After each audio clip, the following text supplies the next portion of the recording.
Good morning সবাইকে। সকালের খাওয়া দাওয়া সরলো, এখন দুপুরে রান্না বান্না করব। চলেন তাহলে কি কি রান্না করি দেখবেন। প্রথমে আমি আরম্ভ করব পাতাকপি ভাজা। জিরা দিয়ে দিলাম তেলের উপরে।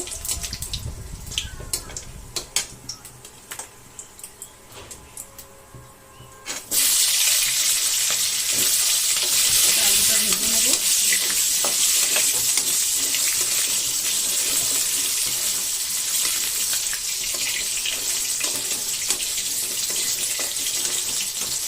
দিয়ে দেবো পাতাকপি।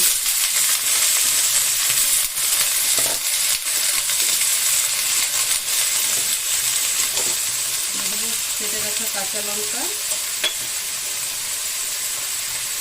নুন, হলুদ। একদম বাঙালি পদ্ধতিতে রান্না করব পাতাকপি ভাজাটা।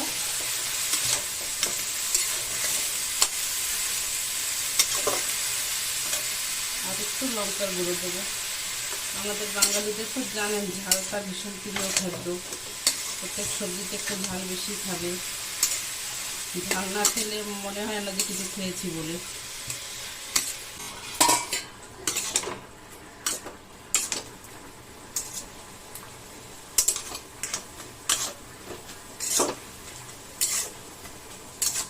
পাতাকপিটা সুন্দর সিদ্ধ হয়ে গেছে। এখন জলটা টানতে বাকি আছে। আলুটা এখনো সিদ্ধ হয়নি, একটু টাইম লাগবে। আর একটু ঢাকা দিয়ে রাখি। পাতাকপিটা এক সাইডে ভাজা হোক, আমি আর এক সাইডে মাছের জন্য রেডি করি। মাছটা ধুয়ে নিয়ে এসেছি। এতে নুন আর হলুদ আর একটু কাঁচা সরষের তেল দিয়ে মাছটা আমি সুন্দর করে মাখিয়ে রাখি। কড়াইতে আমি সরষের তেল দিয়ে দিলাম।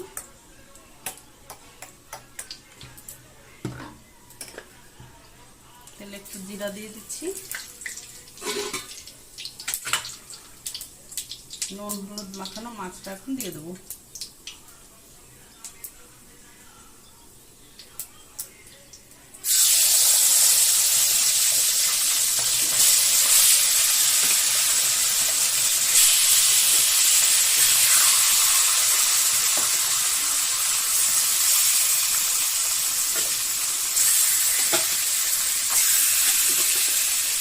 পাতাকপি ভাজাটাও প্রায় হয়ে গেছে।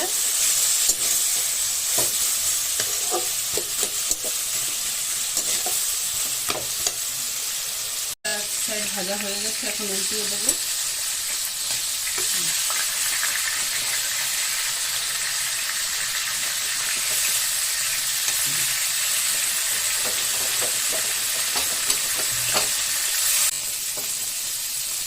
মাছটা সুন্দর ভাজা হয়ে গেছে। এখন ওর ভিতরে দিয়ে দেবো আমি মশলা। জলে ভিজিয়ে রেখেছিলাম গুঁড়ো মশলা, সেই মশলাটা সব দিয়ে দিচ্ছি।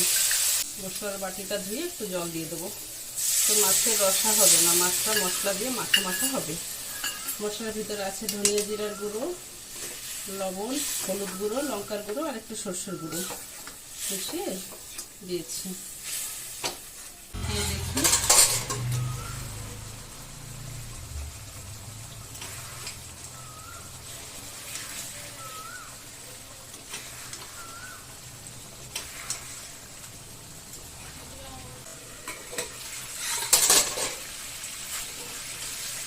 মাছটা আমার রান্না রেডি।